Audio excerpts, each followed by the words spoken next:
여러분 안녕히 주무셨습니까? 참 좋은 아침입니다. 우리 2016년 2월 26일 금요일 말씀으로 드리는 오늘의 본지 함께 합니다. 사사기 20장 1절부터 굉장히 길어요. 48절이 마지막 절인데 전체를 함께 생각합니다. 우리는 24절부터 29절까지만 같이 읽겠습니다. 시작.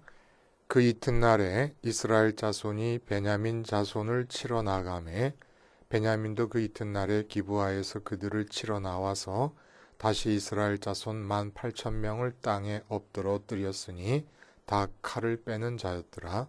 이에 온 이스라엘 자손 모든 백성이 올라가 베델에 이르러 울며 거기서 여호와 앞에 앉아서 그날이 저물도록 금식하고 번제와 화목제를 여호와 앞에 드리고 이스라엘 자손이 여호와께 물으니라. 그때에는 하나님의 언약궤가 거기 있고 아론의 손자인 엘르아살의 아들 비느하스가 그 앞에 모시고 섰더라. 이스라엘 자손들이 여쭈기를 우리가 다시 나아가 내 형제 베냐민 자손과 싸우리까 말리까 하니 여호와께서 이르시되 올라가라. 내일은 내가 그를 내 손에 넘겨주리라 하시는지라. 굉장히 긴데 거기까지만 우리가 읽겠습니다. 오늘 우리가 함께 읽은 말씀 중심으로 마스터 솔루션의 마스터 되기라는 제목의 하나님 말씀 증거합니다. 마스터 솔루션의 마스터 되기. 살면서 여러 가지 문제들을 맞이해요. 근데 우리가 지난 시간에 그런 다양한 문제들에 대한 유일한 솔루션으로서의 마스터 솔루션에 대한 얘기를 했습니다. 그 마스터 솔루션을 실제로 삶에서 활용하는 삶을 살아야 되는데 오늘 성경 말씀이 바로 그것을 얘기해 주고 있다는 거예요. 그러니까 마스터 솔루션이 무엇인가를 살펴봤어요. 근데 그 마스터 솔루션을 삶에서 진짜로 활용하는 마스터 솔루션 활용의 달인들이 되는 길이 어디 있느냐.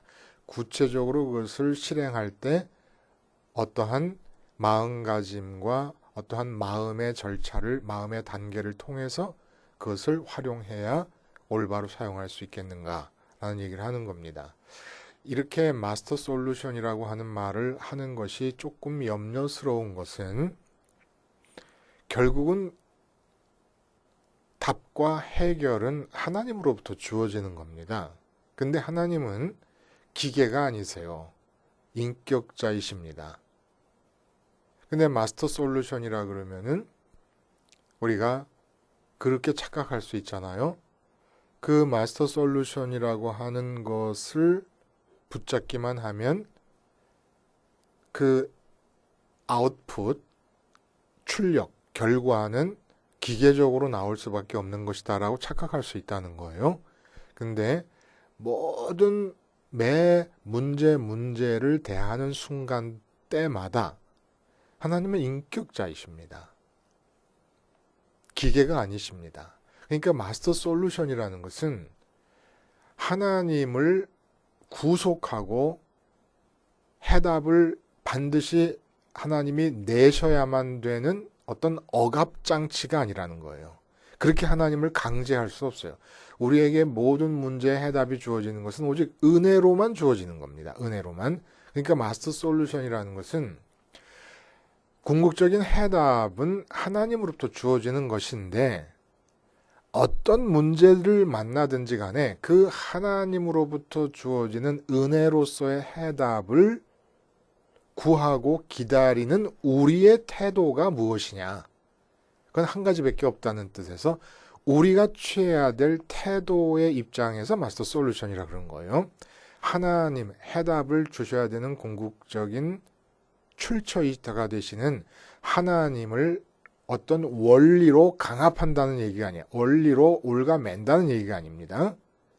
하나님은 자유하신 분이고 우리가 어떤 원칙으로도 강요를 해서 하나님에게 답을 얻어낼 수는 없는 거예요. 오직 자발적으로 은혜를 주시는 거니까. 그러나 어떤 문제를 만나든지 그 은혜를 구할 때에 우리의 태도는 한 가지여야만 된다는 거예요. 그런 의미에서 마스터 솔루션이다라는 얘기를 했던 것이고, 이 마스터 솔루션이라고 하는 얘기를 세상 사람들이 살아가는 방식과 좀 비교를 해보면 그 특징이 좀 더 두드러지게 나타날 수가 있습니다.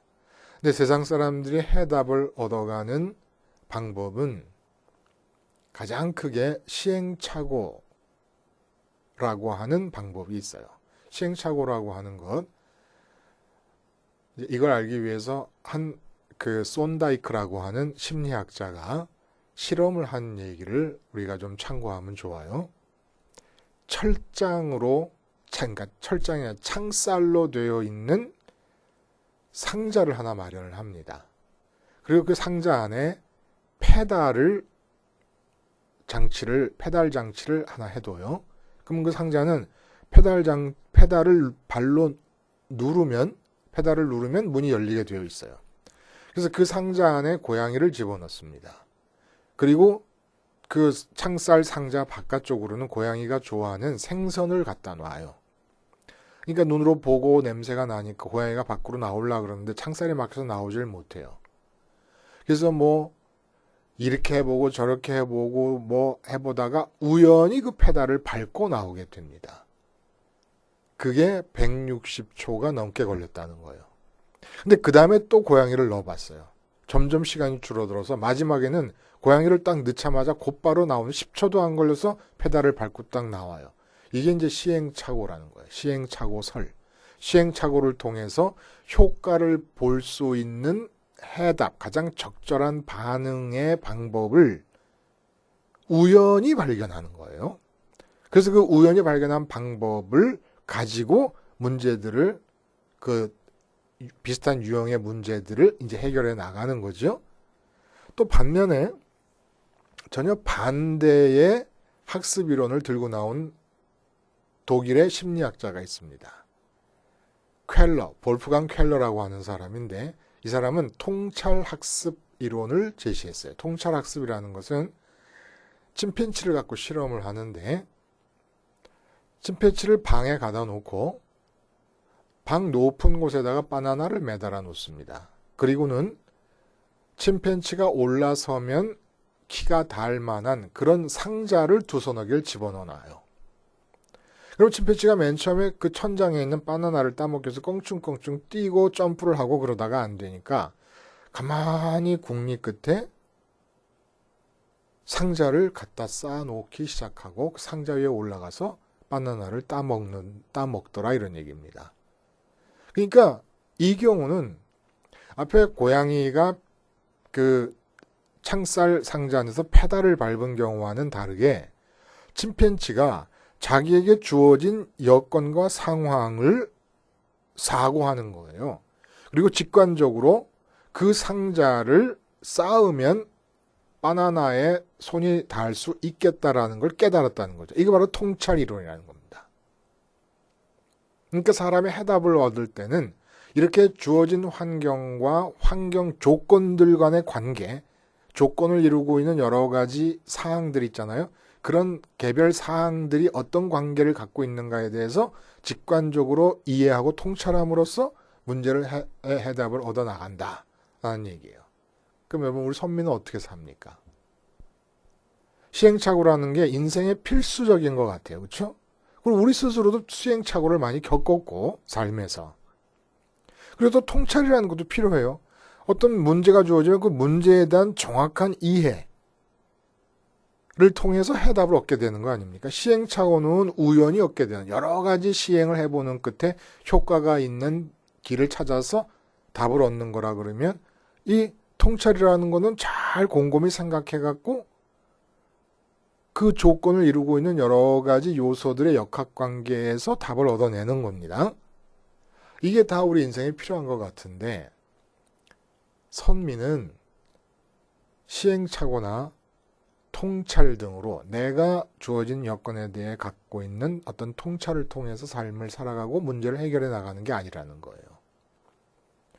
우리에게는 마스터 솔루션이 주어졌습니다. 그 마스터 솔루션이 결국 십자가, 예수님의 십자가 아닙니까?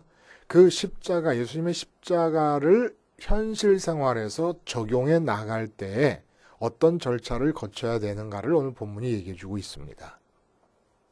그러니까 여러분도 이 절차를 밟아서 십자가를 생활화하시면 모든 문제에 대해서 우리가 취할 수 있는 가장 적절한 행동을 취하면서 하나님께 해답으로서 은혜로서 하나님의 역사로서의 답을 구할 수 있는 사람들이 된다는 겁니다.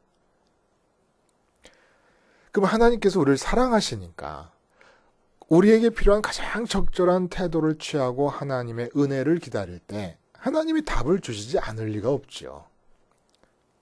은혜로서 우리가 이렇게 취한다고 행동을 취한다고 하나님이 그 원칙에 구속되는 분은 아니시지만 사랑으로 그럼 어떤 것인가? 오늘 본문의 내용은 이제 우리가 읽은 대로 그 한 레위인의 첩을 베냐민 지파에 속한 기브아라고 하는 성의 비류들이 밤새도록 집단 성폭행하고 죽게 만들었습니다.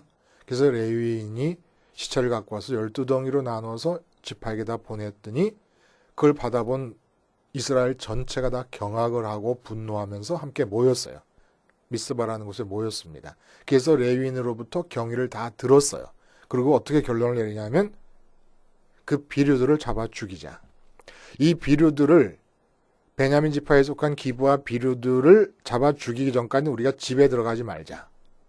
그래서 각 지파별로 싸울 수 있는 남자들을 계수해서 거기서 10분의 1명씩을 다 모집을 했습니다. 그랬더니 40만 명이 모인 거예요.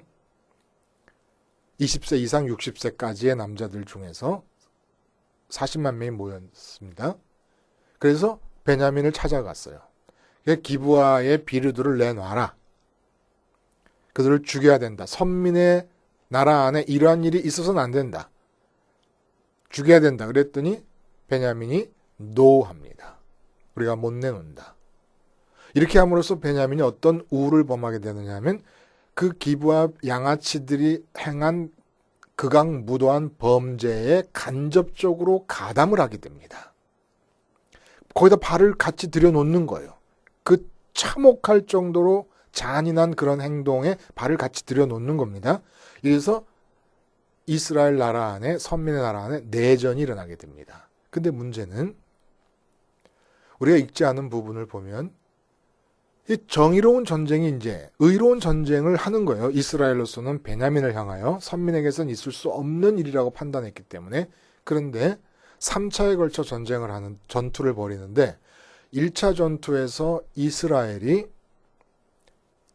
베냐민에게 22,000명의 목숨을 빼앗기면서 패배를 합니다. 분명히 여러분 성경 읽어보세요. 하나님께 여쭙고 우리가 베냐민을 치러 갈 때 누가 먼저 치면 좋겠습니까? 라고 말하니까 유다 족속이 앞장서라 라고 말씀을 주셔서 했는데 22,000명이 죽고 패배를 해요. 그리고 나서 2차 전쟁 때도 하나님 우리가 치러 가야 됩니까? 라고 했더니 치러 가라. 하나님이 말씀해 주셨는데 18,000명이 또 죽고 패배를 하게 됩니다. 그래서 도합 4만 명이 죽게 됩니다. 그리고 3차 전투 때 이기는데 이게 이해가 안 가지 않습니까? 이스라엘 자손이 일어나 베델에 올라가서 하나님께 여쭈어 이르되 18절이에요. 우리 중에 누가 먼저 올라가서 베냐민 자손과 싸우리까 하니 여호와께서 말씀하시되 유다가 먼저 갈지니라 하시니라. 그래서 1차 전쟁이 일어났는데 22,000명이 죽었고 그 다음에 23절에 이스라엘 자손이 올라가 여호와 앞에서 저물도록 울며 여호와께 여쭈리다 내가 다시 나가서 내 형제 베냐민 자손과 싸우리까 하니 여호와께서 말씀하시되 올라가서 치라 하시니라 해서 2차 전쟁을 가서 했는데 18,000명이 죽고 패배를 했습니다. 도대체 왜 이렇게 된 것일까요? 또 하나님은 어차피 전쟁이 다 하나님 손에 달려 있는 것인데 아니 치러 가라 하셔놓고 4만 명을 죽이시면서 두 번에 걸쳐 패배를 하게 하신 이유가 뭡니까? 이게 납득이 안 가지 않습니까? 3차 전투에서 비로소 승리를 얻는데 3차 전투 때의 승리를 통해서 베냐민은 완전히 전멸하게 됩니다. 남자 600명을 제외하고는 다 죽고 말아요. 어린애, 노인, 가축 할 거 없이 다 죽고 말입니다. 자, 이런 이야기를 통해서 난 메시지가 뭡니까? 1, 2차 전투 때와 3차 전투 때가 무엇이 다른가를 보면 메시지가 전달된다는 거예요. 그리고 그 메시지 속에 우리가 마스터 솔루션을 어떻게 활용할 것인가, 실질적으로 삶에서 하는 것에 대한 가르침이 주어지고 있다는 겁니다.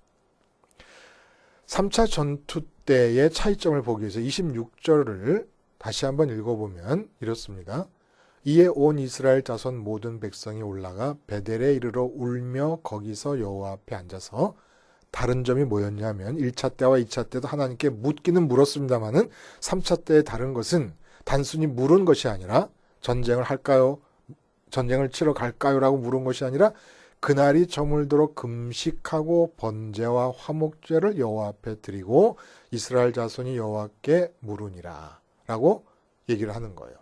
그리고 물을 때도 우리가 싸우러 가리까라고 물은 게 아니라 싸우러 가리까 말리까라고 물어봅니다. 말리까라고 하는 말이 더 덧붙여진다는 거예요. 자, 이런 차이가 어떤 의미를 말하느냐. 먼저 금식은 싸우는 군인들만 한 게 아니라 온 이스라엘 백성의 남녀노소가 다 금식을 한 겁니다. 그러면 금식이라고 하는 것이 뜻하는 바가 도대체 뭐냐는 거예요.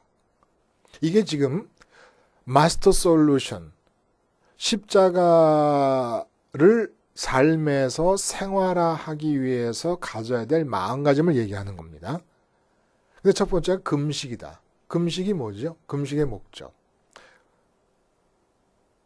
우리는 금식하면은 이렇게 생각할 때가 많아요. 내가 마음에 갖고 있는 소원이 있으면 그 소원을 하나님께 요청할 때 그 요청의 강도를 극대화하기 위해서 금식을 한다. 그러니까 하나님을 강압하기 위해서 금식을 한다. 그럼 하나님이 어쩔 수 없어서 들어주실 것이다. 이렇게 생각하고 금식을 할 때가 많아요. 이거는 뭐 아주 큰 오해죠. 특히 본문에서의 금식의 의미는 뭐냐면 금식이라는 게 밥을 안 먹는 거 아닙니까? 사람이 밥을 먹어야 삶을 삽니다. 근데 금식한다는 것은 삶의 모든 문제에 대해서 등을 돌리고 오직 하나님께만 몰입하고 집중한다는 의미가 있다는 거예요. 어느 정도로 몰입하고 집중하냐면 심지어는 지금 가장 큰 마음의 관심거리가 베냐민 지파의 문제를 처리하는 거 아닙니까? 근데 금식이라고 하는 것은 밥을 안 먹으면 논리적으로 그 논리를 확장하면은 밥을 안 먹고 있는 한 베냐민 문제를 해결할 수가 없습니다. 근데 금식을 한다는 것은 베냐민 문제조차도 등을 돌리고 하나님께 몰입한다는 의미가 있다는 거예요. 그러니까 이건 뭘 뜻하느냐 하면 내게 문제가 주어지면 지금 그 문제의 마음을 뺏기면서 그 문제와 나와의 관계에서 나는 해답을 추구하려고 하고 있고 하나님께 기도도 하려고 합니다. 근데 이 관계 설정이 잘못됐다는 거예요. 나와 베냐민과의 관계 안에 있는 나를 빼내서 하나님과 나와의 관계 안으로 집어넣는다는 겁니다. 하나님과의 나와의 관계 안으로 들어갈 때는 내 마음을 선점하는 어떤 다른 이 세상의 삶의 관심사가 있어서도 안 된다는 겁니다. 그래서 금식한다는 거예요. 삶을 전폐한다는 겁니다. 삶을 살기 위한 가장 기본적인 필수사항인 밥 먹기를 중단한다는 것은 삶에 대해서 완전히 마음의 등을 돌리고 하늘에 계신 하나님께 내 마음으로 몰입하고 하나님과 나와의 관계 안에서 나를 발견한다는 얘기예요. 베냐민과의 관계, 삶의 문제와의 관계에서 나를 발견하는 게 아니라. 그럼 어떤 변화가 일어나느냐, 차이가 있느냐? 베냐민과의 관계에서 나를 보면 나는 베냐민의 악행에 대해서 분노하는 사람이고 의를 행해야 되는 사람으로 비추게 됩니다. 근데 이 관계가 하나님과의 관계에서 나를 발견하게 되면서 어떤 변화가 일어나냐면 하나님 앞에 서고 보니까 베냐민 앞에 섰을 때 나는 의인이었는데 하나님 앞에 섰을 때 나는 죄인이 돼버립니다. 그리고 그 죄의 정도가 어느 정도냐 하면 결국은 베냐민이 보여주고 있는 악한 모습이 나에게도 언젠가는 나타날 수 있거나 하나님이 보시기에는 베냐민이 내가 지금 다른 이스라엘 사람들이 보기에 베냐민의 행동, 기브아의 비류들의 행동이 너무너무 역겹지 않습니까? 근데 하나님 앞에 나를 세워놓고 보니까 하나님과 나만의 관계, 다른 베냐민이고 뭐고 다른 문제 다 떠나서 오직 하나님과 나만의 관계 안에서 놓고 보니까 내가 베냐민에 대해서 역겨워하던 것만큼 하나님께서 나에게 대해 역겨워할 요소가 내게 있더라는 얘기입니다. 그걸 발견하게 되는 거예요. 그러니까 이 세상에 모든 문제가 주어지면 그 문제와 나와의 관계에서 우리는 늘 이렇게 생각하는 거예요. 이 문제는 없어야 마땅할 정도로 나는 디저브, 거기에 합당한 사람이다. 이런 문제가 있어서는 안 된다. 마치 이런 문제는 나 같은 사람에게는 어울리지 않는다라고 생각하는 그런 자세로 대하는 거예요. 이 문제를. 베냐민에 대해서 대하는 것처럼 돈이 없다. 나는 이렇게까지 돈이 없는 상황을 맞이해도 될 사람이 아니다. 이렇게 생각해 버리는 겁니다. 그러니까 불만이 생기는 거예요. 그렇지 않다면 정말 내가 죄인이라고 느낀다면 돈이 없어서 고생스러우면 나 같은 죄인에게 이 정도 고생이 마땅하지. 이렇게 생각할 거 아닙니까? 병이 났다 그러면 나 같은 죄인에게 이 정도 고통이 마땅하지. 이렇게 생각한다는 겁니다. 자식이 문제가 생기면 내가 죄인인데 내가 자식에게 뭘 바라겠는가 이렇게 생각하는 거예요. 근데 전부 불만이라서 해답부터 추구한다는 것은 무엇을 뜻하느냐? 문제를 제거하려고 한다는 건 뭘 뜻하느냐? 나는 이런 문제가 있는 상황에서 살 만한 못난 사람이 아니라는 걸 전제하고 있다는 겁니다. 근데 하나님 앞에 세워놓고 보니까 결국 나도 어제 말씀드린 대로 베냐민의 기부와 비류들이 보이고 있는 그 모습을 보일 수 있는 가능성의 길을 같이 가고 있었던 자였다는 거예요. 그 다음에 베냐민은 문제가 아니에요. 이제 문제가 뭡니까? 나 자신이 문제예요. 하나님 앞에 서서 도저히 하나님이 역겨워하실 정도로 더럽고 죄악스러운 나를 보면서 내가 취할 행동이 뭡니까? 그 다음에 번제가 드려진다 그러더니 번제에서 죽는 겁니다. 번제에서 죽는 거예요. 그러니까 삶에서 십자가 생활화가 안 되는 것은 전부 문제를 만날 때마다 내가 왜 이런 문제를 만나야 돼? 이런 태도로 대하는 거예요. 내가 이런 문제를 만나는 게 당연한 거지요. 나는 죄인이니까. 그러니까 그 문제 앞에서 나를 보면 안 되는 것이고 관계를 하나님 앞에서의 관계를 돌리면 그게 보이는 거예요. 내가 어느 정도 죄인이라는 걸. 그러니까 이 문제는 문제도 아닌 거예요. 나 안에 있는 문제를 보면. 그래서 번제에서 내가 죽지 않으면 안 되는 겁니다. 그렇게 죽고 나면은 그 다음에 주어지는 과제가 뭐예요?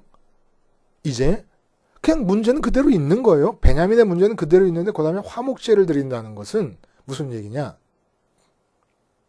베냐민에게 분노하고 베냐민에게 무슨 심판을 가하려고 했고 이런 모든 감정이 다 사라지고 하나님과 나만의 관계에서 화목제라고 하는 것이 뜻하는 바는 하나님으로 내 마음이 기쁨과 만족과 행복 안으로 들어가는 것을 말하는 겁니다. 하나님과의 교제 속에 들어가는 거예요. 하나님을 좋아하고 하나님을 사랑하는 겁니다. 왜 그렇게 내가 하나님 앞에 섰을 때 더러운 죄인이었냐면 내게 기쁨을 주고 내게 만족을 줄 수 있다고 하나님 말고 다른 대상에 대한 믿음을 주면서 다른 데 예를 들어 돈이라든지 뭐 건강이라든지 자녀라든지 가족이라든지 친구 관계라든지 애인이라든지 나라의 부강이라든지 이런 것들이 내게 안정과 평강과 기쁨을 줄 수 있다고 믿고 살았기 때문에 그게 그렇게 더러웠던 것이고 그 상태가 발전되다 보면 베냐민이 행한 행동도 얼마든지 나타날 수 있는 동일한 길을 걷고 있었기 때문에 화목제가 뜻하는 바는 이제는 그러한 나는 번제를 통해 죽었으므로 이제는 절대로 내게 기쁨과 만족과 행복을 주는 유일한 근거가 오직 여호와 하나님 뿐이십니다라는 고백을 통해 하나님과의 교제로 들어가는 게 화목제의 의미라는 얘기입니다.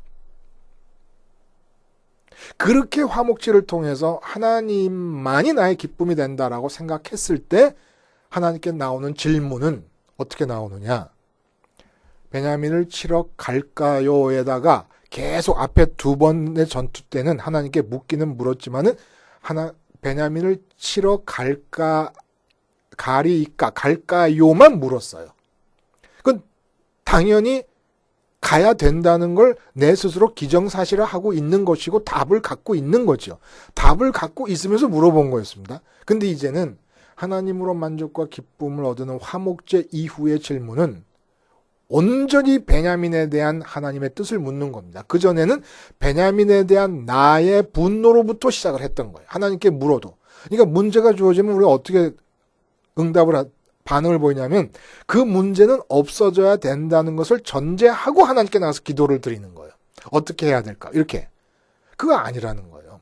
그 문제가 있는 중에 괴로웠던 내가 금식의 의미의 과정, 번제의 의미의 과정, 화목제의 의미의 과정을 겪으면서 온전히 그 문제 앞에서 만족하고 행복해진 상태에서 이제는 그 문제에 대해 나의 통찰이 아니라 하나님께서 갖고 계신 생각을 구하는 겁니다. 하나님, 내가 이 문제에 대해서 어떻게 행하면 좋을까? 하나님이 원하시는 것이 내를 통해서 일어나게 해주세요.